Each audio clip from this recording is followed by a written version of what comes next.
Fundamentos da microbiologia, dia 4 de julho, terça-feira.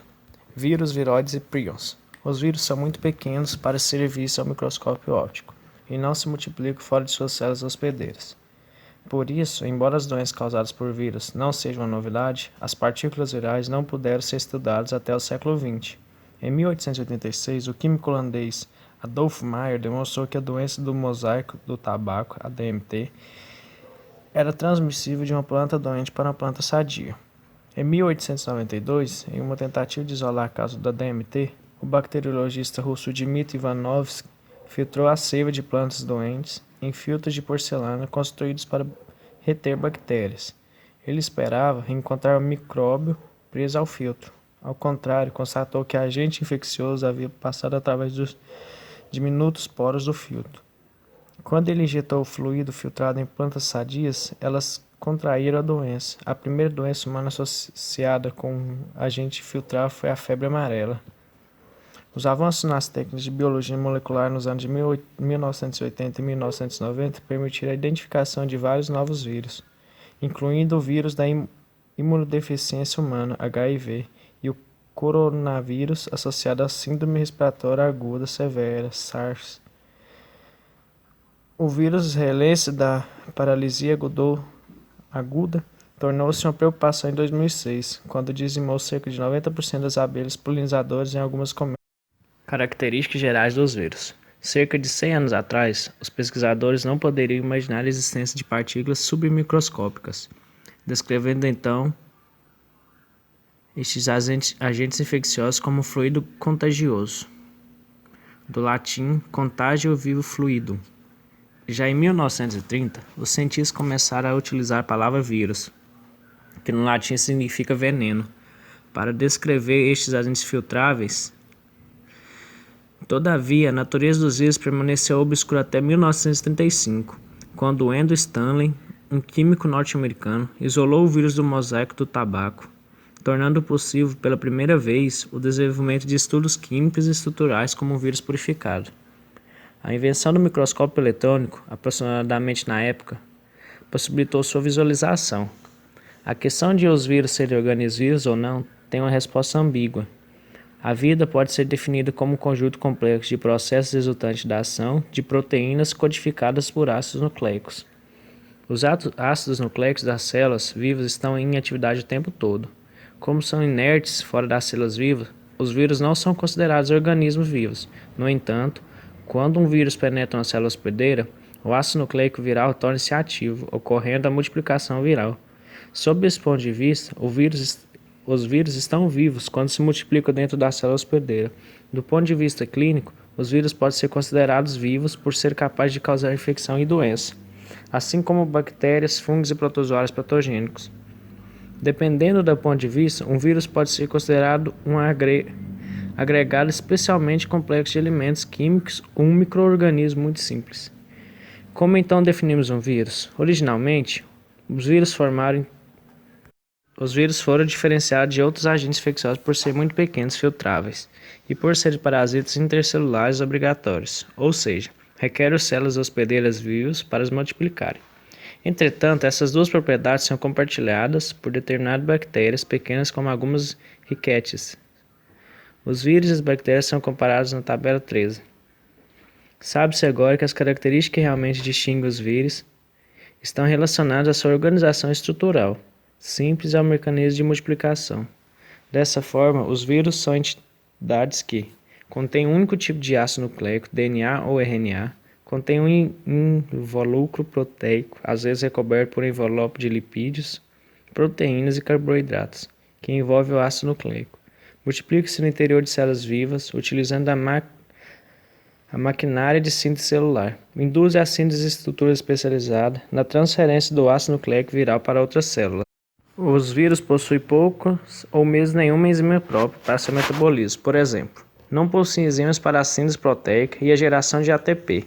Os vírus devem se apossar da maquinaria metabólica da célula hospedeira para sua multiplicação. Esse fato é considerável importância médica para o desenvolvimento de drogas antivirais, pois a maioria das drogas que interferem na multiplicação viral também pode interferir com a fisiologia da célula hospedeira. sendo por isso demasiadamente tóxicos para uso clínico. As drogas antivirais são discutidas no capítulo Espectro de hospedeiros. O espectro de hospedeiros de um vírus consiste na variedade de células hospedeiras que o vírus pode infectar. Existem vírus que infectam vertebrados, plantas, protistas, fungos e bactérias. No entanto, a maioria é capaz de infectar tipos específicos de células de uma única espécie hospedeira. Em raras exceções, os vírus cruzam barreiras de espécies, expandindo assim seu aspecto de hospedeiros. Um exemplo é descrito da página 370. Neste capítulo, iremos nos preocupar principalmente com vírus que infectam seres humanos e bactérias. Os vírus que infectam bactérias são denominados bacteriófagos ou fagos. O aspecto de hospedeiro de um vírus é determinado pela exigência viral quanto à sua ligação específica à célula hospedeira e pela disponibilidade de fatores celulares do hospedeiro potencial necessários para a multiplicação viral. Para que ocorra a infecção da célula hospedeira, a superfície externa do vírus deve interagir quimicamente com os receptores específicos presentes na superfície celular. Os dois componentes complementares são unidos por ligações fracas, como ligações de hidrogênio. A combinação de muitos sítios de ligação e receptores resulta em uma forte associação entre a célula hospedeira e o vírus. Para alguns bacteriófagos, o receptor faz parte da parede da célula hospedeira. Em outros casos, faz parte das fíbrias ou dos flagelos. No caso de vírus, animais ou receptores estão na membrana plasmática das células hospedeiras. A possibilidade de utilização dos vírus para tratamento de doença é integrante por causa do seu estreito aspecto de hospedeiros e sua capacidade de matar células hospedeiras. A ideia de uma fagoterapia utilizando bacteriófagos para tratar infecções bacterianas já existe há cerca de 100 anos. Avanços recentes no entendimento das interações vírus-hospedeiro têm possibilitado novos estudos no campo da fagoterapia. Infecções virais induzidas experimentalmente em pacientes com câncer durante a década de 1920 sugeriram que os vírus podem ter atividades antitumorais. Estes vírus destruidores de tumor ou oncolíticos podem seletivamente infectar e matar células tumorais ou induzir uma resposta imune contra essas células. Alguns vírus infectam de forma natural as células tumorais e outros podem ser modificados geneticamente para infectá-las. Atualmente, vários estudos estão em andamento para determinar o mecanismo de ação dos vírus oncolíticos e a segurança da terapia viral. Tamanho dos vírus. O tamanho viral é determinado com auxílio de microscopia eletrônica. Vírus diferentes variam consideravelmente em tamanho, apesar de a maioria deles ser um pouco menor que as bactérias. Alguns dos vírus, como o vírus da vacina, são praticamente do mesmo tamanho de algumas bactérias pequenas, como micoplasmas, riquetícias e clamídias. O comprimento dos vírus varia de cerca de 20 a 1000 nm. Influenza cruzando a barreira de espécies. Os vírus da gripe ou influenza tipo A é encontrado em vários animais diferentes, incluindo porcos, baleias, cavalos e focas. Algumas vezes, o vírus influenza A, detectado em uma espécie animal, pode cruzar a barreira da espécie e causar doença em outra espécie. Por exemplo, até 1998, somente o subtipo H1N1 era encontrado nas populações de porcos nos Estados Unidos. Em 1998, o subtipo H3N2, proveniente de seres humanos, foi introduzido na população de porcos e causou doença disseminada no rebanho de suínos. Os subtipos diferem por causa de certas proteínas localizadas na superfície do vírus. As proteínas hemaglutinina, HA, a neuraminidase, NA. Existem 16 subtipos diferentes de HA e 9 subtipos diferentes de NA dos vírus influentes tipo A. Como diferentes combinações de proteínas H e N são possíveis? Cada combinação corresponde a um subtipo diferente. Quando falamos de vírus influenza humana, nos referimos àqueles subtipos amplamente disseminados entre seres humanos. Existem somente 3 subtipos conhecidos de vírus influenza humana: H1N1, H1N2 e H3N2. O que existe de diferente nos vírus da tabela A? Esses subtipos ocorrem principalmente em aves. Os vírus que causam influenza aviária, em geral, não infectam seres humanos, mas podem ser transmitidos aos seres humanos, diretamente das aves ou de ambientes contaminados por elas, ou através de um hospedeiro intermediário, como o porco. Os porcos são transmissores importantes, pois podem ser infectados com o vírus influenza humano e aviário. O genoma do vírus influenza é composto por 8 segmentos. Um genoma segmentado permite o rearranjo dos genes virais e a criação de novos vírus influenza A. Se partículas virais de duas espécies diferentes infectarem a mesma pessoa ou animal, isso é conhecido como desvio antigênico, do inglês antigenic shift. Por que ocorrem tão poucos casos de influenza aviária em humanos? Até o momento, o vírus da influenza aviária não tem causado surto na população humana, pois a transmissão pessoa a pessoa não é efetiva. Todos os casos podem ser atribuídos a surtos de aves domésticas, exceto um caso notável de possível transmissão de uma filha para sua mãe. Em quais continentes ocorre casos de infecção por H5N1 em humanos? Durante o século XX, o surgimento de novos subtipos da influenza A causou 3 pandemias, todas disseminadas ao redor do mundo em um intervalo de 1 ano após ter sido detectadas pela primeira vez. É provável que alguns segmentos de genoma desses subtipos de influenza A tenham se originado das aves. Muitos cientistas acreditam que a ocorrência de uma próxima pandemia de influenza é apenas uma questão de tempo. Um virion é uma partícula viral completa e infecciosa composta por um ácido nucleico envolto por uma cobertura de proteína, que o protege do ambiente e serve como um veículo de transmissão de uma célula hospedeira para outra. Os vírus são classificados de acordo com a diferença na estrutura desses envoltórios. Modelo para o desvio antigênico observado no vírus influenza. Se um porco é infectado com o vírus influenza humano e um vírus influenza aviário ao mesmo tempo, os vírus podem sofrer rearranjo e gerar um novo vírus, que possui a maioria dos genes de um vírus humano. Mas a hemoglutinina e a neuraminidase de um vírus aviário, o nome vírus resultante poderia então infectar seres humanos e se disseminar entre as pessoas, mas teria as proteínas na superfície. Hemaglutinina e neuraminidase são não observadas previamente em vírus influenza que infectam seres humanos. Nucleico. Ao contrário das células procarióticas e eucarióticas, nas quais o DNA é sempre o material genético principal, o RNA possui um papel auxiliar. Os vírus podem possuir tanto DNA como RNA, mas nunca ambos. O ácido nucleico dos vírus pode ser de fita simples ou dupla. Assim, existe vírus com DNA de fita dupla, DNA de fita simples, RNA de fita dupla e RNA de fita simples. Dependendo do vírus, o ácido nucleico pode ser linear ou circular. Em alguns vírus, como o vírus da gripe, o ácido nucleico é segmentado. A porcentagem de ácido nucleico viral em relação à porcentagem de proteína é de cerca de 1% no caso do vírus influenza e de cerca de 50% para certos bacteriófagos. A quantidade total de ácido nucleico varia de poucos milhares de nucleotídeos ou pares de nucleotídeos até 250 mil nucleotídeos. O cromossomo de E. coli possui aproximadamente 4 milhões de pares de bases, capsídeo e envelope. O ácido nucleico do vírus é protegido por um envoltório proteico chamado de capsídeo. A estrutura do capsídeo é determinada basicamente pelo genoma viral e constitui a maior parte da massa viral, especialmente em partículas pequenas. Cada capsídeo é composto por subunidades proteicas chamadas de capsômeros. Em alguns vírus, as proteínas que compõem os capsômeros são de um único tipo. Em outros, vários tipos de proteínas podem estar presentes. Os capsômeros, em geral, são visíveis a microfotografias eletrônicas. A organização dos capsômeros é característica para cada tipo de vírus. Em alguns vírus, o capsídeo é coberto por um envelope, que normalmente consiste em uma combinação de lipídios, proteínas e carboidratos.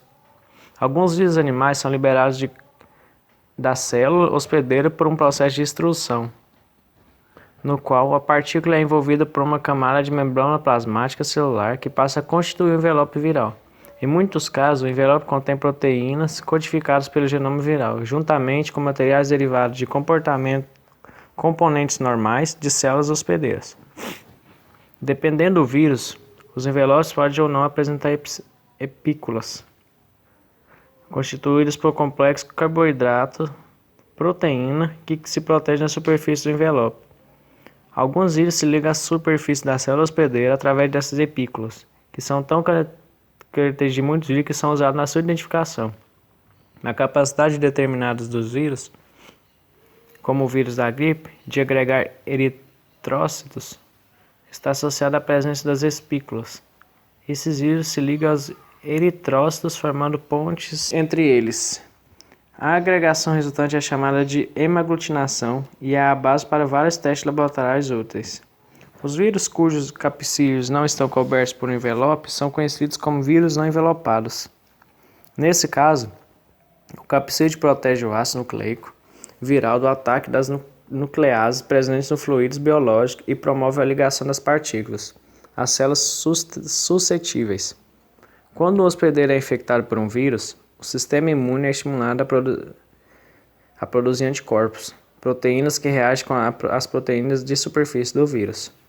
Essa interação entre os anticorpos do hospedeiro e as proteínas virais inativas, os vírus interrompem a infecção. Entretanto, muitos vírus podem escapar dos anticorpos, pois os genes que codificam as proteínas virais de superfície sofrem mutações. A progenie dos vírus mutantes possui proteínas de superfície alteradas, de forma que não são capazes de reagir com os anticorpos. Os vírus da gripe frequentemente sofrem alterações em suas espículas, sendo por essa razão que se contrai a gripe mais de uma vez, apesar de termos produzido anticorpos contra um subtipo de vírus da gripe. Este pode sofrer mutações e nos infectar novamente. Morfologia geral. Os vírus podem ser classificados em vários tipos morfológicos, diferentes com base na arquitetura do capsídeo. A estrutura do capsídeo tem sido elucidada por microscopia eletrônica em uma técnica conhecida como cristografia de raio-x. Vírus helicoidais. Os vírus helicoidais lembram bastões longos que podem ser rígidos ou flexíveis. O genoma viral está no interior de um capsídeo cilíndrico e oco, com estrutura helicoidal. Os vírus que causam raiva e febre hemorrágica são helicoidais. Vírus poliédricos. Muitos vírus animais, vegetais e bacterianos são poliédricos. O capsídeo da maioria dos vírus poliédricos tem a forma de um icosaedro. Um poliedro regular com 20 faces triangulares e 12 vértices. Os capsômeros de cada face formam um triângulo equilátero. O adenovírus é um exemplo de um vírus poliédrico com a forma de um icosaedro.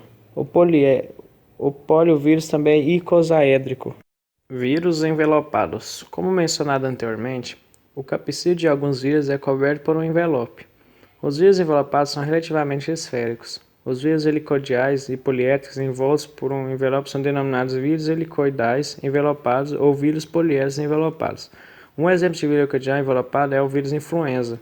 O vírus do herpes, gênero simplex vírus, é um exemplo de vírus poliédrico, icosaédrico, envelopado. Vírus complexos. Alguns vírus, particularmente os vírus bacterianos, possuem estruturas complicadas e são denominados vírus complexos. Um bacteriófago é um exemplo de um vírus complexo. Alguns bacteriófagos possuem capsídeos com estruturas adicionais aderidas. Nesta figura, note que o capsídeo de cabeça é poliédrico e a baía é helicoidal.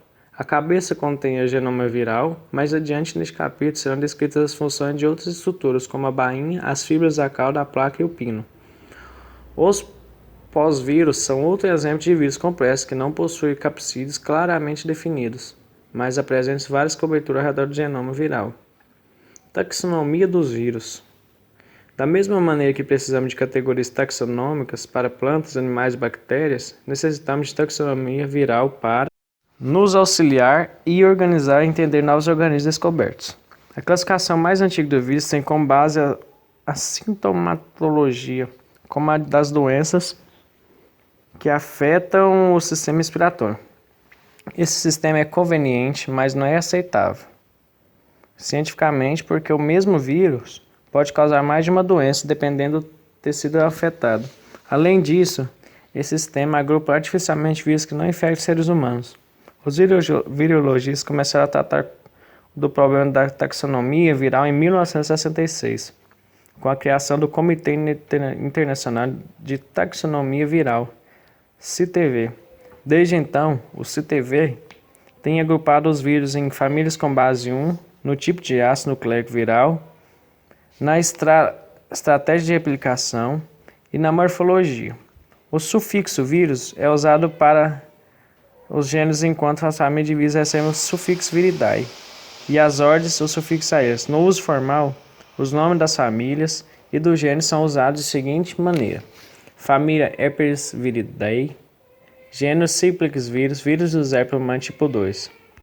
Uma espécie viral compreende um grupo de vírus que compartilha a mesma informação genética e o mesmo nicho ecológico, aspecto de hospedeiros.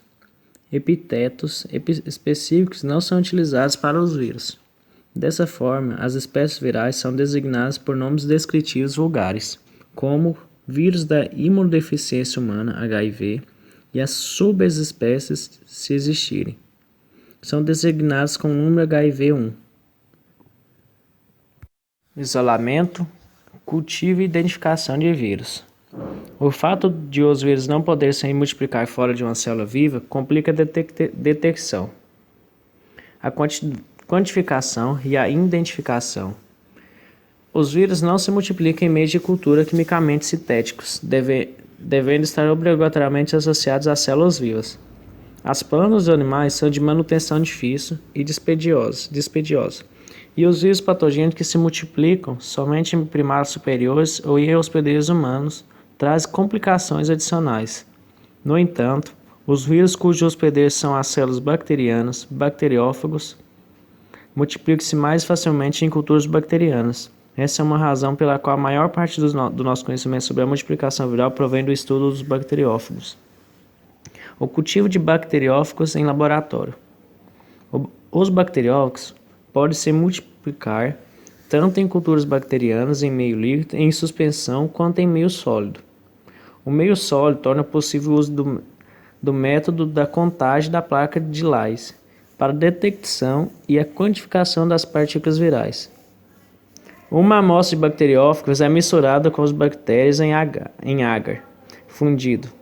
O agar contendo a mistura de bacteriófagos e bactérias é então colocado em uma placa de Petri, contendo uma camada de meio de cultura com agar mais duro. A mistura vírus-bactéria se solidifica formando uma camada com a espessura aproximada de uma célula bacteriana. Cada vírus infecta uma bactéria, se multiplica e libera centenas de novos vírus que infectarão as bactérias adjacentes que, por sua vez, produzirão novos vírus após vários ciclos de multiplicação viral. Todas as bactérias localizadas nas proximidades de infecção inicial são destruídas. Isso leva à produção de um determinado número de zonas claras ou placas de Petri. Em placas de Lies, que são visíveis na monocamada de células bacterianas que crescem na superfície do agar. Enquanto as placas são formadas, as bactérias de outras regiões da placa de Petri e que não foram infectadas continuam se proliferando rapidamente e produzem áreas de turbidez. Cada placa corresponde teoricamente a uma única partícula viral de suspensão original. Dessa forma, a concentração das suspensões virais, medida pelo número de placas formadas, em geral é dada em unidades formadoras de placas, UFPS. O cultivo de vírus animais em laboratório. Em laboratório, geralmente são utilizados 3 métodos para o cultivo de vírus animais. Esses métodos envolvem o uso de animais, ovos embrionários e culturas celulares. Em animais vivos, alguns vírus só podem ser cultivados em animais como camundongos, coelhos e cobaias. A maioria dos estudos para avaliar a resposta imune contra infecções virais também é realizada em animais infectados. A inoculação de animais pode ser utilizada como um procedimento diagnóstico para a identificação e isolamento de um vírus, a partir de amostras clínicas. Após ser inoculado com o espécime clínico, o animal é observado quanto ao aparecimento de sinais de doença ou é sacrificado para que seus tecidos possam ser analisados à procura de partículas virais. Alguns vírus humanos não multiplicam em animais ou se multiplicam, mas não causam doença aparente. A falta de modelos animais naturais para o vírus da AIDS tem tornado mais lento o nosso entendimento sobre o processo da doença e tem impedido o teste de drogas que inibam a multiplicação dos vírus em vivo. Os chimpanzés podem ser infectados com uma subespécie do HIV, HIV1 gênero lentivírus. mas como não apresentam sintomas da doença, não podem ser usados no estudo dos efeitos da multiplicação viral ou no tratamento da doença. Vacinas contra a AIDS estão sendo testadas atualmente em seres humanos, mas a doença evolui de maneira tão lenta que pode demorar anos para se determinar sua eficácia. Em 1986, foi descrita uma AIDS símia, uma doença da imunodeficiência em macacos verdes, seguido da descrição em 1987 de uma AIDS felina, uma doença da imunodeficiência em gatos domésticos. Essas doenças são causadas por lentivírus, proximamente relacionados ao HIV, que se desenvolvem em poucos meses, constituindo assim um modelo para se estudar a multiplicação viral em diferentes tecidos. Em 1990, foi desenvolvido um método para inoculação de camundongos com HIV, que consiste no uso de camundongos imunodeficientes enxertados para a produção de células T e gama-globina humanas. Os camundongos constituem um modelo confiável para o estudo da replicação viral, embora não seja um modelo adequado para o desenvolvimento de vacinas. Em ovos embrionados, para vírus capazes de se multiplicar em ovos embrionados, essa é uma forma de hospedeiro conveniente e não dispendiosa para o cultivo de muitos vírus animais. Uma perfuração é feita na casca do ovo embrionado e uma suspensão viral ou uma suspensão de tecido suspeito de conter vírus é injetada no fluido presente no interior do ovo.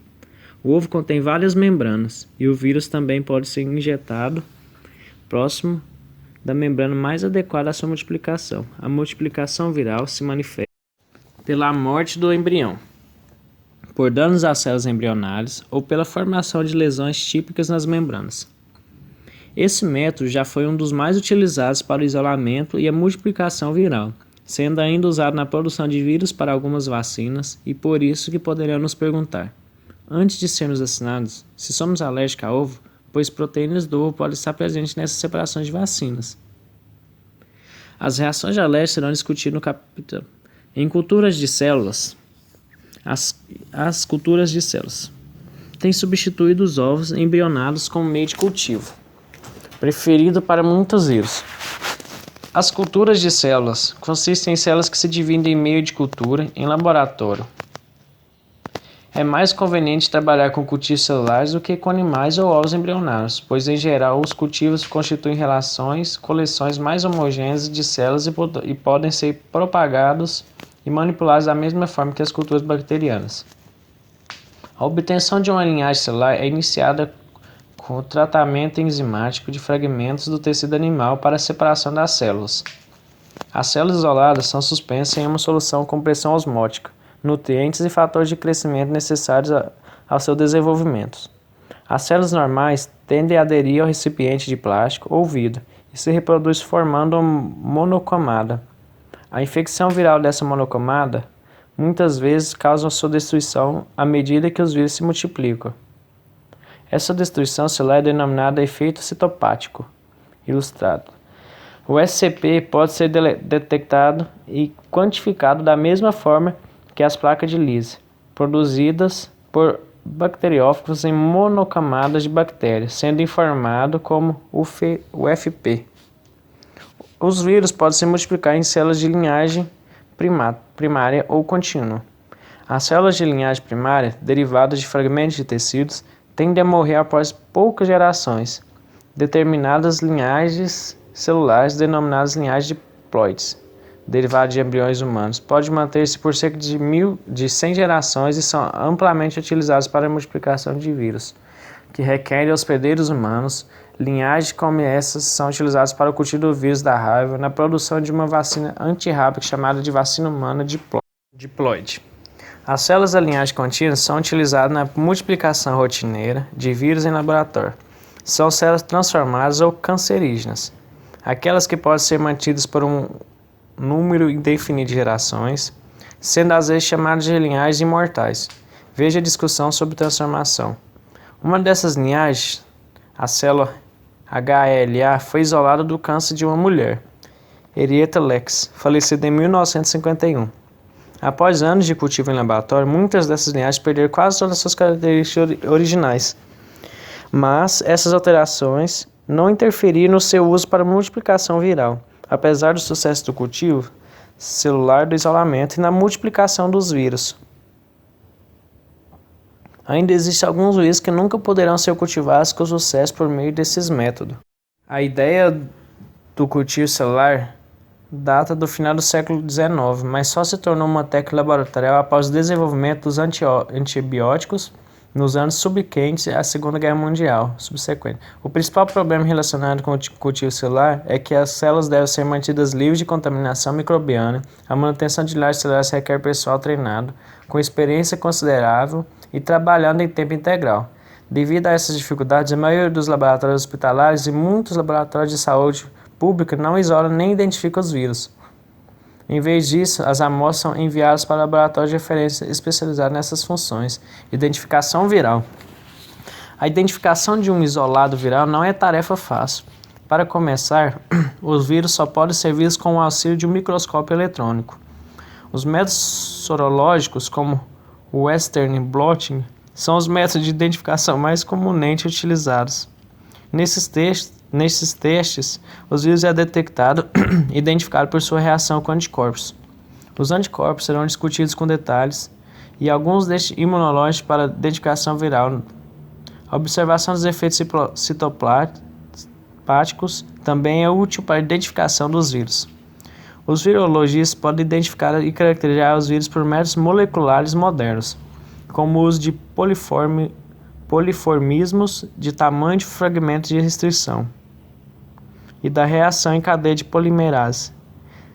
Foi utilizado para a identificação do RNA viral e identificação do vírus da encefalite do oeste do Nilo, nos Estados Unidos, em 1999, e do coronavírus associado a SARS, na China, em 2002. Multiplicação viral. O ácido nucleico de um vírio contém somente uma pequena quantidade dos genes necessários para a síntese de novos vírus. Entre eles estão os genes que codificam os componentes estruturais do vírio, como as proteínas do capsídeo, e os genes que codificam algumas enzimas utilizadas no ciclo de multiplicação viral. Essas enzimas são sintetizadas e funcionam somente quando o vírus está dentro da célula hospedeira. As enzimas virais são quase que exclusivamente envolvidas na replicação e no processamento do ácido nucleico viral. As enzimas necessárias para a síntese de proteínas, os ribossomos, o tRNA e a produção de energia são fornecidas pela célula hospedeira e são usados na síntese de proteínas virais, incluídas enzimas virais. Embora os menores vírions não envelopados não contêm nenhuma enzima, os vírios podem possuir um ou mais enzimas que auxiliam no processo de penetração dos vírus na célula hospedeira ou na replicação do ácido nucleico viral. Assim, para que um vírus se multiplique, ele precisa invadir a célula hospedeira e assumir o comando de sua maquinaria metabólica. Um único vírus pode dar origem em uma única célula hospedeira, algumas ou mesmo milhares de partículas virais iguais. Esse processo pode alterar drasticamente a célula hospedeira, podendo causar sua morte. Em algumas infecções virais, a célula sobrevive e continua a reproduzir vírus indefinidamente. A multiplicação dos vírus pode ser demonstrada como uma curva do ciclo único. Os dados podem ser obtidos por infecção de todas as células de uma cultura e posterior teste do meio de cultura e das células quanto à presença de vírus, proteínas e ácidos nucleicos virais. Multiplicação de bacteriófagos. Embora a maneira pela qual um vírus penetra e é liberado da célula hospedeira possa variar, o mecanismo base de multiplicação viral é similar para todos os vírus. Os bacteriófagos podem se multiplicar por dois mecanismos alternativos, o ciclo lítico e o ciclo lisogênico. O ciclo lítico termina com a lise e a morte da célula hospedeira, enquanto no ciclo lisogênico a célula hospedeira permanece viva. Visto que os bacteriófagos T. pares, T2, T4 e T6 são os mais estudados, descrevemos sua multiplicação em célula hospedeira e coli como exemplo de ciclo lítico. Bacteriófagos T. pares ou ciclo lítico.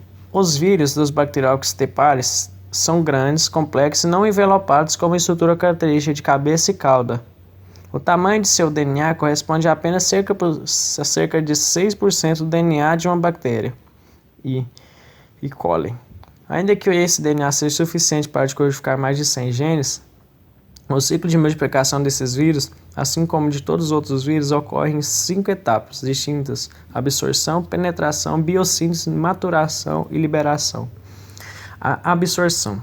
Após uma colisão ou acaso entre as partículas do fago e as bactérias, a absorção ou a ancoragem ocorre. Durante esse processo, um sítio de absorção no vírus se liga ao sítio do receptor complementar na parede da célula bacteriana. Essa ligação consiste em uma interação química, na qual se formam ligações fracas entre o sítio de adsorção e o receptor celular. Os bacteriófagos tepários possuem fibras na extremidade da cauda, que serve como sítio de adsorção. Os receptores complementares são na parede da célula bacteriana. Penetração. Após a adsorção, os bacteriófagos tepários injetam seu DNA, ácido nucleico, dentro da bactéria. Para isso, a cauda do bacteriófago libera uma enzima, a lisozima, que destrói uma porção da parede celular bacteriana. Durante o processo de penetração, a bainha da cauda do fago se contrai e o centro da cauda atravessa a parede da célula bacteriana.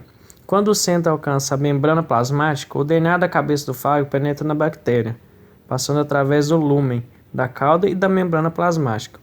O capsídeo permanece do lado de fora da célula bacteriana. Portanto, a partícula do fago funciona como uma seringa hipodérmica, injetando o DNA dentro da célula bacteriana.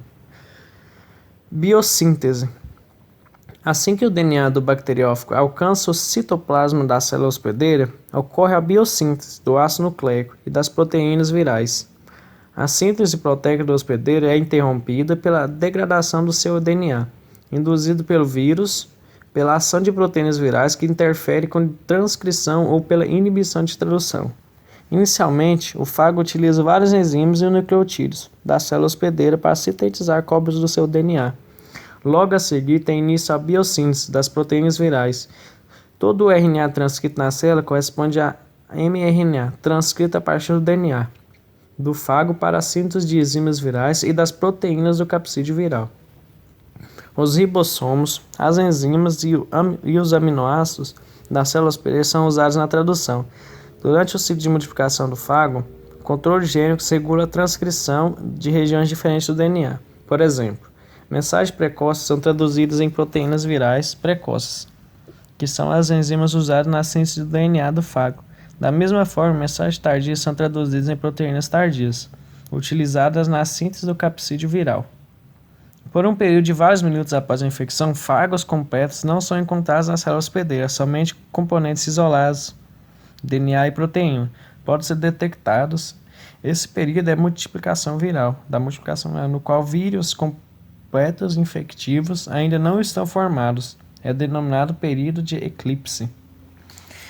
Maturação. A próxima sequência de eventos consiste na maturação. Durante esse processo, vírus completos são formados a partir do DNA e dos capsídeos. Os componentes virais se organizam espontaneamente, formando a partícula viral e eliminando a necessidade de muitos genes não estruturais e de outros produtos gênicos. As cabeças e as caudas dos fagos são montadas separadamente a partir das subunidades de proteínas. A cabeça recebe o DNA viral e se liga à cauda. Liberação. O estágio final da multiplicação viral é a liberação dos vírus da célula hospedeira. O termo lisa geralmente é utilizado para essa etapa de multiplicação dos fagos T pares, pois nesse caso a membrana citoplasmática é rompida. A lisozima, codificada por um gene viral, é sintetizada dentro da célula. Essa enzima destrói a parede celular bacteriana, liberando os novos bacteriófagos produzidos. Os fagos liberados infectam outras células suscetíveis vizinhas. E o ciclo de multiplicação viral é repetido dentro das células. Bacteriófago lambda, o ciclo lisogênico. Em contraste aos bacteriófagos tepares, alguns vírus não causam lise e morte celular quando se multiplicam na célula hospedeira. Esses fagos lisogênicos, também denominados fagos temperados, podem induzir um ciclo lítico. Entretanto, são capazes de incorporar o seu DNA ou ao DNA da célula hospedeira para iniciar um ciclo lisogênico. Na lisogenia, o fago permanece latente, inativo. As células bacterianas hospedeiras são conhecidas como células lisogênicas. Utilizaremos o seguinte exemplo do bacteriófago lambda. Um fago lisogênico bem estudado como exemplo do ciclo lisogênico. Após a penetração em uma célula de E. coli, o DNA do fago logicamente linear forma um círculo. Esse ciclo pode multiplicar e ser transcrito, levando à produção de novos fagos e à lise celular ciclo lítico.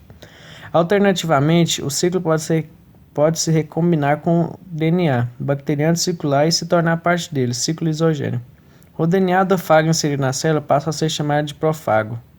A maioria dos genes do profago é reprimida por duas proteínas repressoras codificadas pelo genoma do profago. Esses repressores ligam-se aos operadores e interrompem a transcrição de todos os outros genes do fago. Dessa maneira, os genes do fago que poderiam direcionar a síntese e a liberação de novos vírus são desligados da mesma forma que são desligados os genes de E. coli, comandados pelo operolac quando ligado a repressor. Sempre que a maquinária celular replicar o cromossomo bacteriano, o DNA do profago também será replicado. O profago permanece latente na progênie celular. Entretanto, um evento espontâneo, raro, ou mesmo a ação da luz UV ou de determinadas substâncias químicas pode levar à excisão do DNA do profago ao início do ciclo lítico. A lisogenia apresenta três consequências importantes. Em primeiro lugar, as células lisogênicas são imunes à reinfecção pelo mesmo fago. Entretanto, não são imunes à infecção por outros tipos de fagos. A segunda consequência é que as células hospedeiras podem exibir novas propriedades, o que é conhecido como conversão. Por exemplo, a bactéria Corybacterium diphtheriae, que causa difteria, é um patogênio cujas características promotoras da doença são relacionadas à síntese de uma toxina. Essa bactéria só pode produzir toxina quando possui um fago temperado, pois o gene que codifica para a toxina está no profago. Em um outro exemplo, somente os Streptococcus, que carregam faso lisogênico ou temperado, são capazes de produzir a toxina relacionada com o síndrome do choque tóxico. A toxina produzida pelo Clostridium botulinum, a bactéria que causa o botulismo, é codificada por um gene do profago, assim como a toxina Shiga, que é produzida por cepas patogênicas de E. coli. A terceira consequência na lisogenia é que ela torna possível a transdução especializada. No capítulo foi visto que os genes bacterianos podem ser empacotados em um capsídeo de fago e transferidos para outra bactéria por um processo chamado de transdução generalizada. Qualquer gene bacteriano pode ser transferido por esse processo, porque o cromossomo do hospedeiro está fragmentado em pedaços que podem ser empacotados em um capsídeo de fago. Entretanto, na transdução especializada, somente determinados genes bacterianos podem ser transferidos.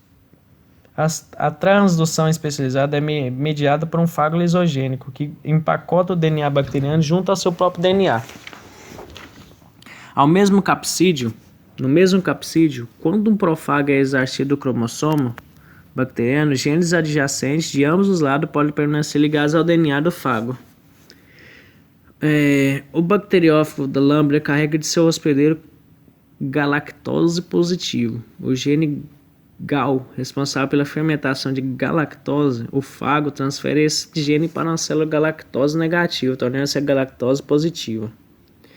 Certos vírus animais podem sofrer processos muito semelhantes à lisogenia. Os vírus animais que permanecem latentes por longos períodos dentro das células, sem se multiplicarem ou sem causar doença, podem ser inseridos no cromossomo da célula hospedeira ao permanecer separados, mas estão em um estado reprimido, como alguns fagos lisogênicos. Vírus que causam câncer também podem estar latentes, como será discutido mais adiante. Multiplicação de vírus animais. A multiplicação dos vírus animais segue o padrão básico da multiplicação dos bacteriófagos, mas com várias diferenças resumidas. Os vírus animais diferem dos fagos no seu mecanismo de penetração dentro da célula hospedeira. Além disso, uma vez dentro da célula, a síntese e a montagem de novos componentes virais são ligeiramente diferentes, em parte devido às diferenças entre as células procarióticas e eucarióticas. Os vírus animais possuem determinados tipos de enzimas que não são encontrados nos fagos. Finalmente, os vírus animais e os fagos diferem quanto aos mecanismos de maturação e liberação, e quanto aos efeitos de sua multiplicação na célula hospedeira. Na discussão que o segue sobre a multiplicação de vírus animais, consideraremos os processos comuns aos vírus de DNA e de RNA. Esses processos são absorção, penetração, desnudamento e liberação. Examinaremos também as diferenças entre os dois tipos de vírus com relação aos processos de biossíntese. A dissorção. Como os bacteriófagos, os vírus animais possuem sítios de adsorção, que se ligam a sítios receptores na superfície da célula hospedeira. No entanto, os receptores das células animais são proteínas e glicoproteínas da membrana plasmática. Além disso, os vírus animais não possuem apêndices, como as fibras da cauda de alguns bacteriófagos. Nos vírus animais, os sítios de ligação estão distribuídos por toda a superfície da partícula viral. Esses sítios variam de acordo com diferentes grupos de vírus. Nos adenovírus, que são vírus icosaédricos, são pequenas fibras nas vestes do icosaedro. Na maioria dos vírus envelopados, como o vírus influenza, os sítios de adsorção são espículas, localizadas na superfície envelope. Logo que uma espícula se liga ao receptor da célula hospedeira, sítios receptores adicionais migram em direção ao vírus. A ligação de muitos sítios completa o processo de adsorção. Os sítios receptores são características genéticas dos hospedeiros. Consequentemente, o receptor para um determinado vírus pode variar de pessoa para pessoa. Isso pode explicar a diferença individual de suscetibilidade de um vírus em particular. Por exemplo, pessoas que não possuem receptor celular para parvovírus B19, denominado antígeno P, são naturalmente resistentes à infecção e não desenvolvem a quinta doença causada por esse vírus. O entendimento da natureza do processo de adsorção pode levar ao desenvolvimento de drogas que previnem infecções virais, anticorpos monoclonais, que se ligam ao sítio de adsorção dos vírus aos receptores celulares. Poderão em breve ser usados no tratamento de algumas infecções virais. A penetração. Após a adsorção, ocorre a penetração. Nas células eucarióticas, os vírus penetram pelo processo de pinocitose, que é um processo celular ativo através do qual nutrientes e outras moléculas entram na célula. A membrana plasmática celular está constantemente sofrendo invaginações para formar vesículas. Essas vesículas contêm elementos originários do exterior da célula e que são levados para o seu interior para serem digeridos. Se um vírus se ligar a uma evaginação da membrana plasmática de uma célula hospedeira em potencial, envolverá um vírus formando uma vesícula. Os vírus envelopados podem penetrar no interior da célula por um processo alternativo denominado fusão, no qual o envelope viral se funde com a membrana plasmática e libera o capsídeo no citoplasma. Esse é o método pelo qual o HIV penetra na célula. Desnudamento. Durante o período da eclipse, a infecção viral, os vírus são desmontados e não observadas partículas virais dentro da célula. O desnudamento consiste na separação do ácido nucleico viral de seu envoltório proteico. Uma vez que o vírus está dentro de uma vesícula endocítica, o capsídeo é digerido quando a célula tenta digerir o conteúdo vesicular no vírus não envelopados. O capsídeo pode ser liberado dentro do citoplasma da célula hospedeira. Esse processo varia de acordo com o tipo de vírus. Alguns vírus animais concluem o processo de desnudamento por ação de enzimas lisossomais da célula hospedeira. Essas enzimas degradam o capsídeo viral. O desnudamento dos pós-vírus é concluído por uma enzima específica, codificada pelo genoma viral e sintetizada imediante após a infecção. Em outros vírus, o desnudamento parece envolver exclusivamente enzimas do citoplasma da célula hospedeira, pelo menos para um vírus. O poliovírus, desnudamento começa enquanto o vírus ainda está ancorado à membrana plasmática da célula hospedeira. A biossíntese do vírus de DNA. Geralmente, os vírus de DNA replicam seu genoma no núcleo da célula hospedeira usando enzimas virais e sintetiza as proteínas do capsídeo e outras proteínas do citoplasma, usando enzimas do hospedeiro.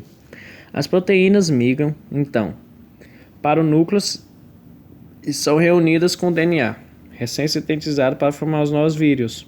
Os vírus são transportados pelo retículo endoplasmático para a membrana da célula hospedeira e são liberados. Os hipervírus, os papovírus, os adenovírus e os hepadinavírus seguem esse padrão de biossíntese. Os posvírus são uma exceção, pois todos os seus componentes são sintetizados no citoplasma. Na figura 3 mostra a sequência de eventos de multiplicação da papoavírus, como exemplo de multiplicação de um vírus de DNA. Após a adsorção, a penetração e o desnudamento, o DNA viral é liberado no núcleo do hospedeiro. A seguir, ocorre a transcrição de uma porção do DNA viral, que codifica os genes precoces, seguida da sua tradução. Os produtos desses genes são enzimas requeridas para a multiplicação do DNA viral. Na maioria dos vírus de DNA, a transcrição precoce é realizada pela transcriptase do hospedeiro RNA polimerase. Os poxvírus, no entanto, possuem sua própria transcriptase. Algum tempo após o início da replicação do DNA, ocorre a transcrição e a tradução dos genes tardios. As proteínas tardias incluem as proteínas do capsídeo e outras proteínas estruturais. Isso leva à síntese da proteína do capsídeo que ocorre no citoplasma da célula hospedeira. Após a migração das proteínas do capsídeo para o núcleo celular, ocorre a maturação, o DNA viral e as proteínas do capsídeo se montam para formar vírus completo. Os vírus completos são então liberados da célula hospedeira. Alguns vírus que possuem o genoma de DNA são descritos a seguir. Adenoviridae, nomeados com referências a adenoides, local de onde foram isolados pela primeira vez. Os adenovírus causam doenças respiratórias agudas, ou resfriado comum. Poxviridae. Todas as doenças causadas pelos poxvírus, entre elas a varíola humana e a varíola bovina, apresentam lesões cutâneas. A palavra pox se refere a lesões pustulares. A multiplicação viral é iniciada pela transcriptase viral. Os componentes virais são sintetizados montados no citoplasma da célula hospedeira. Herpesviridae, são conhecidos aproximadamente 100 tipos de herpesvírus. São assim denominados por causa de aspecto disseminado, herpético, das úlceras, dos herpes labial, entre as espécies de herpesvírus humanos, HHV, de uma herpesvírus, então, que causa o herpes labial, HHV1 e HHV2. Ambos pertencentes ao gênero Simplexvírus, HHV3, gênero Varicelovírus, que causa catapora, HHV4, ao vírus Epstein-Barr, gênero Labicelovírus, que causa monoclonose infecciosa, HH5V, HHV5, gênero Citomegalovírus, o HHV6, gênero Roseolovírus, que causa roseola, HHV7, que infecta principalmente crianças, causando exatemas semelhantes ao sarampo, e o HHV8, que é associado ao sarcoma de Kaposi, principalmente em pacientes com AIDS. Os papoviridae, os papovírus têm seu nome derivado de papilomas ou verrugas, poliomas, tumores e váculos citoplasmáticos produzidos por alguns desses vírus. As verrugas são causadas por membros do gênero papilomavírus. Algumas espécies do gênero papilomavírus são capazes de transformar células e causar câncer. Hepadinaviridae. Os hepadinavírus são assim designados por ser capazes de causar hepatite e por conter DNA. O único gênero dessa família causa hepatite B. Um único gênero. Os vírus que causam hepatites A, C, D, E, F, G, embora não sejam relacionados entre si, são vírus de RNA. A hepatite é discutida. As hepadinavírus diferem de outros vírus de DNA pelo fato de sintetizarem o seu DNA a partir de RNA, usando transcriptase reversa viral. Essa enzima é discutida mais adiante, justamente com o retrovírus, uma outra família que possui transcriptiva reserva. A biossíntese dos vírus de RNA. Os vírus de RNA multiplicam-se essencialmente da mesma forma que os vírus de DNA, exceto que os vários grupos de vírus de RNA utilizam diferentes mecanismos de síntese de mRNA. Embora os detalhes desses mecanismos estejam fora do objetivo deste texto, os ciclos de multiplicação de 4 tipos de vírus de RNA serão descritos com um propósito comparativo, 3 dos quais são apresentados. Os vírus de RNA se multiplicam no citoplasma da célula hospedeira. As principais diferenças entre os processos de multiplicação desses vírus residem na forma como o mRNA e a RNA viral são produzidos. Após a síntese do RNA e das proteínas virais, o processo de maturação ocorre da mesma maneira similar a todos os outros vírus animais, como será discutido resumidamente. Piconaviridae. Os piconavírus, como poliovírus, são vírus de RNA de fita simples. São os menores vírus conhecidos. O prefixo pico, pequeno, mais conhecido como fita mais RNA é o nome desse vírus. RNA do vírus é identificado como fita senso ou fita positiva, porque pode funcionar como mRNA após a dissorção e penetração e denudamento. A fita simples RNA viral é traduzida em duas proteínas principais, que inibem a síntese de RNA e das proteínas. A fita de simples RNA da célula hospedeira sintetiza um enzima chamado de RNA, polimerase dependente de RNA. Essa enzima catalisa e síntese de outra fita de RNA. A síntese da outra fita de RNA, que é complementar à sequência de bases de fita efetiva original. Essa nova fita, denominada fita antissenso ou fita negativa, serve como um molde para a produção de fitas positivas adicionais. As fitas positivas podem servir como mRNA para a tradução das proteínas dos capsídeos. Porém, dos capsídeos podem se incorporar a elas para formar novos vírus ou podem servir como molde para a continuação da multiplicação do RNA viral. O processo de maturação ocorre após a síntese do RNA viral e das proteínas virais. Togaviridae. Os togavírus, entre os quais incluem os alfavírus e os arbovírus, que são vírus transmitidos por artrópodes. Também contém RNA de fita simples positivo. Os togavírus são vírus envelopados e seu nome deriva da palavra latina toga, que significa cobertura. Lembre-se de que essas não são os únicos vírus envelopados. Após a síntese de uma fita de RNA negativa, a partir de uma fita de RNA positiva, 2 tipos de mRNA são sintetizados a partir da fita negativa. Um tipo de RNA consiste de uma fita curta, que codifica as proteínas do envelope. O outro tipo é uma fita mais longa, que serve como mRNA para a tradução das proteínas do capsídeo e é incorporada ao capsídeo. Rabidoviridae.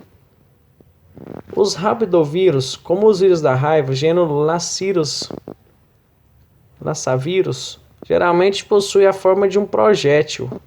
Rábido, devido do grego, significa bastão, o que na verdade não corresponde a uma descrição. Precisa da sua morfologia. Eles contêm uma fita simples negativa de RNA. Eles também contêm um RNA polimerase dependente de RNA, que usa uma fita negativa como molde para a síntese de fita positiva. As fitas positivas servirão como mRNA e como molde para a síntese de novas moléculas de RNA viral. Reoviridae. Os reovírus foram assim denominados de acordo com os ambientes que foram encontrados. Os sistemas respiratórios e entérico-digestório dos seres humanos, quando foram descobertos, não foram associados a nenhuma doença, sendo considerados vírus órfãos. Atualmente são conhecidos 3 sorotipos capazes de causar infecções no estado respiratório intestinal. O capsídeo contendo RNA de fita dupla é digerido após a penetração da célula hospedeira. O mRNA viral é produzido no citoplasma, onde é utilizado para sintetizar novas proteínas virais. Uma das proteínas virais a ser sintetizada atua como um RNA polimerase dependente de RNA. Para a produção de novas fitas negativas de RNA, as fitas positivas e negativas de mRNA formam uma fita dupla, que será então envolta pelo capsídeo. Retroviridae. Muitos retrovírus infectam invertebrados. Um gênero dos retrovírus, os lentivírus, inclui a subespécie HIV e HIV-2, que causa AIDS. Os retrovírus que causam câncer serão discutidos mais adiante nesse caminho. A formação do RNA, do mRNA e do RNA de novos vírus é mostrada. Esses vírus contêm uma enzima, a transcriptase reversa, que utiliza o RNA viral como molde para a síntese de um DNA de fita dupla complementar. Essa enzima também degrada o RNA viral original. O nome retrovírus deriva das letras iniciais de transcriptase reversa, reverse transcriptase. O DNA viral é então integrado ao cromossomo da célula hospedeira como um provírus. Diferente do prófago, o provírus nunca é removido do cromossomo na forma de provírus. O HIV é protegido do sistema imune e hospedeiro de drogas antivirais. Algumas vezes, os provírus simplesmente permanecem em estado latente e se replicam somente quando o DNA da célula hospedeira é replicado. Em outros casos, o provírus é expresso e produz novos vírus, que podem infectar células adjacentes a agentes mutagênicos como uma radiação gama. Pode induzir a expressão de um provírus. O provírus também pode, no caso do retrovírus, o congênito, converter a célula hospedeira em uma célula tumoral. Os possíveis mecanismos para este fenômeno serão discutidos mais adiante. Maturação e liberação. A montagem do capsídeo proteico constitui o primeiro passo no processo de maturação viral. Essa montagem, em geral, é um processo espontâneo. Os capsídeos de muitos vírus animais são envoltos por um envelope formado de proteínas, lipídios e carboidratos, conforme mencionado anteriormente. Exemplos incluem os ortomixovírus e os paramixovírus. As proteínas do envelope são codificadas por genes virais e são incorporadas à membrana plasmática da célula hospedeira. Os lipídios e os carboidratos são sintetizados pelas células e estão presentes na membrana plasmática. Quando o vírus deixa a célula por um processo denominado brotamento, o capsídeo viral adquire o envelope. Após a sequência de dissorção, penetração e desnudamento, a biossíntese do ácido nucleico e das proteínas virais, o capsídeo montado brota, empurrando a membrana plasmática. Como resultado, uma parte da membrana, que agora é envelope, se adere ao vírus. Essa extrusão do vírus de uma célula hospedeira é um dos métodos de liberação. O brotamento não mata a célula hospedeira imediatamente, e em alguns casos a célula sobrevive. Os vírus não envelopados são liberados por meio de rupturas na membrana plasmática. Ao contrário do brotamento, esse tipo de liberação geralmente resulta na morte da célula hospedeira. Vírus e câncer. Sabe-se hoje que muitos tipos de câncer são causados por vírus. As pesquisas em biologia molecular mostram que os mecanismos da doença são semelhantes, mesmo quando o vírus não causa o câncer.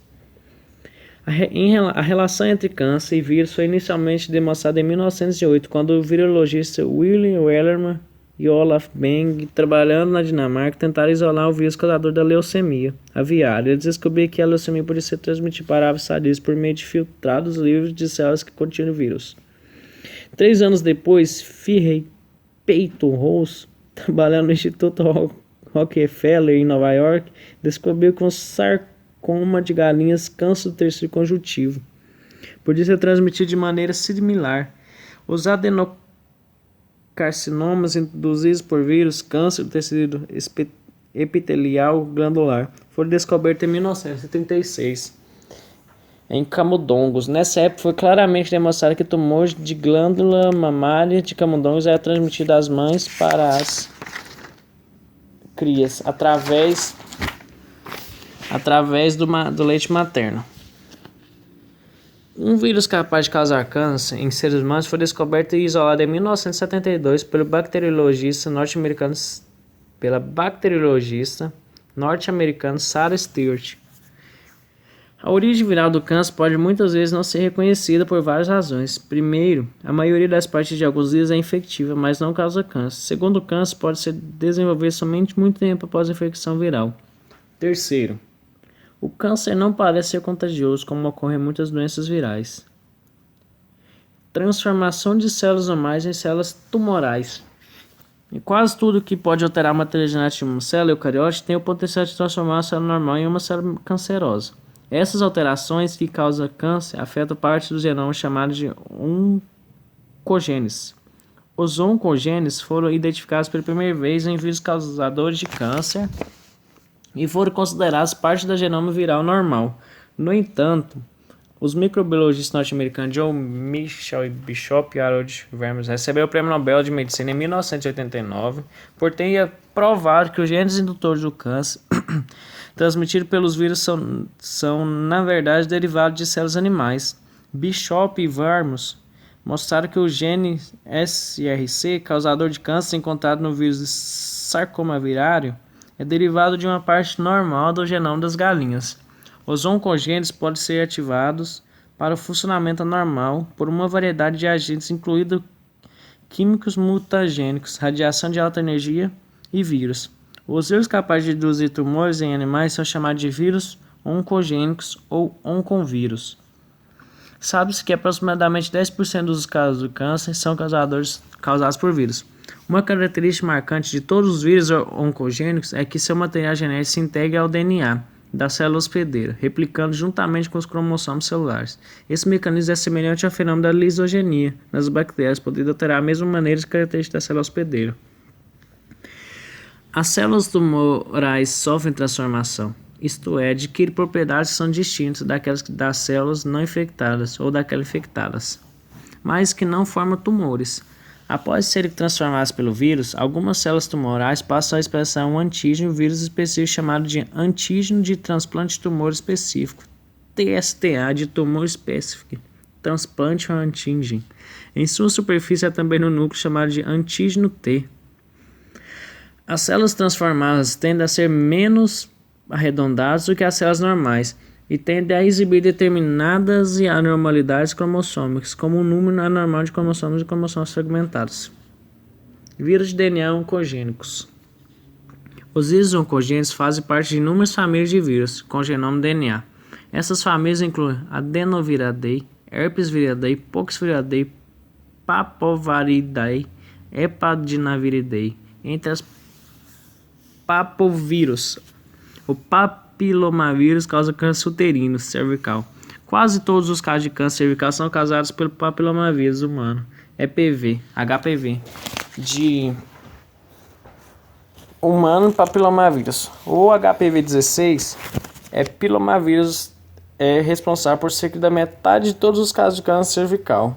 Uma vacina contra 4 HPVs, incluindo HPV-16, é recomendada para crianças de 11 a 12 anos de idade. O vírus Epstein-Barr foi isolado em 1964 por Michael Epstein e Ivana Barr, a partir de células de linfoma de Burkitt. O potencial cancerígeno desse vírus foi observado acidentalmente em 1985, quando um garoto chamado David recebeu um transplante de medula óssea. Alguns meses depois do transplante, David morreu de câncer. Uma autópsia revelou que o vírus havia sido inadvertidamente introduzido no garoto junto com o material do transplante da medula. Um outro vírus da genoma DNA que causa câncer é o vírus da hepatite B, HBV, da hepatitis B vírus. Muitos estudos realizados em animais claramente indicam a participação desse vírus no câncer de fígado. Um estudo com seres humanos demonstrou que quase todas as pessoas que desenvolvem câncer de fígado tiveram infecção prévia por HBV. Vírus de RNA oncogênicos. Entre os vírus de RNA, somente o oncovírus da família Retroviridae causa câncer. Os vírus da leucemia de células T humanos, HTLV1 e HTLV2 de uma T-cell leucemia, são retrovírus que causam linfoma e leucemia de células T em seres humanos adultos. As células T são um tipo de células brancas do sangue envolvido na resposta imunológica. Os vírus do sarcoma felino, aviário e murino, bem como os vírus de tumor de mama e camundongos, também são retrovírus. Um outro retrovírus, o vírus de leucemia felina, FLLV, de felinileuquimia vírus, causa leucemia em gatos e é transmissível entre eles. Não existe nenhum teste para a detecção do vírus no soro dos gatos. A capacidade dos retrovírus em induzir tumores está relacionada com a produção da transcriptase reversa pelo mecanismo descrito anteriormente. O provivírus, mecanismo descrito também, que é uma molécula de RNA, de DNA, de fita dupla sintetizada a partir do RNA viral, se torna integrado ao DNA da célula hospedeira. Com isso, um novo material genético é introduzido no genoma do hospedeiro, e esta é a razão principal pela qual o retrovírus contribui para o câncer. Alguns retrovírus possuem oncogenes, outros possuem promotores que ativam oncogenes ou outros fatores causadores de câncer. Infecções virais latentes. Um vírus pode permanecer em equilíbrio com o hospedeiro por um longo período, geralmente anos, sem causar doença. Os vírus oncogênicos são exemplos de tais infecções latentes. Todos os herpívoros humanos podem permanecer nas células hospedeiras por toda a vida do indivíduo. Quando os herpívoros são reativados por imunossupressão, exemplo a AIDS, a infecção resultante pode ser fatal. Um exemplo clássico de infecção latente é a infecção da pele causada pelo herpes labial. Esse vírus habita as células nervosas do hospedeiro, mas só causa danos quando for ativado por um estímulo como febre ou queimadores do sol. Daí o termo em inglês fever blister, úlcera febril. Em alguns indivíduos, os vírus são produzidos, mas os sintomas nunca aparecem. Embora uma grande proporção da população humana possua vírus que causam herpes labial, somente 10 a 15% da população apresenta a doença. Os vírus causadores de algumas infecções latentes existem em estado lisogênico dentro das células hospedeiras. O vírus da catapora, do gênero varicelovírus, também pode existir em estado latente. A catapora varicela é uma doença de pele geralmente contraída na infância. Os vírus chegam à pele onde permanecem latentes. Mudança na resposta imune, células T podem mais tarde ativar os vírus latentes, levando ao desenvolvimento de herpes zoster. Os exantemas causados pelo herpes zoster aparecem na pele ao longo do nervo em que o vírus estava latente. Os herpes zoster ocorrem em 10 a 20% das pessoas que tiveram varicela. Infecções virais persistentes. Uma infecção viral persistente ou crônica ocorre gradualmente em um longo período. Tipicamente, as infecções virais persistentes são fatais. Demonstrou-se, na verdade, que algumas infecções virais persistentes são causadas por vírus convencionais. Por exemplo, o vírus do sarampo é responsável por uma forma rara de panencefalite subaguda esclerosante. SSPE de subaluto esclerose panencefalitis. Vários anos após causar o sarampo, uma infecção viral persistente é aparentemente distinta de uma infecção viral latente, porque na maior parte dos casos, os vírus infecciosos são detectados gradualmente, por um longo período em vez de aparecer repentinamente. Prions. Um número pequeno de doenças infecciosas é causado por prions. Em 1982, o neurobiologista norte-americano Stanley Prusiner, sugeriu que prions infecciosas teriam tido a causa de uma doença neurológica em ovelhas, denominada Scrapie. A infectividade do tecido cerebral contaminado por Scrapie é reduzida após o tratamento com proteases, mas não por tratamento com radiação, sugerindo que a agente infeccioso seja puramente uma proteína. Prusiner cunhou o nome prion de expressão Proteinous infectious particle, proteína proteica infecciosa. Atualmente, existem 9 doenças animais incluídas nessa categoria. Entre elas, a doença da vaca louca, que surgiu no rebanho do Grã-Bretanha em 1987. Todas são doenças neurológicas, denominadas encefalopatias espongiformes, devido ao desenvolvimento de grandes váculos do cérebro. As doenças humanas são curo, doença de Cloonan, síndrome de Gerson-Messustan, insônia familiar fatal. As doenças neurológicas são discutidas no capítulo. Essas doenças se manifestam em membros da mesma família, o que indica uma possível causa genética. Entretanto, não pode ser puramente herdada, já que a doença da vaca louca surgiu em gado alimentado com ração feita com carne de ovelhas contaminadas na Scrapie. E a nova variante bovina foi transmitida aos seres humanos pela injeção de carne bovina mal cozida.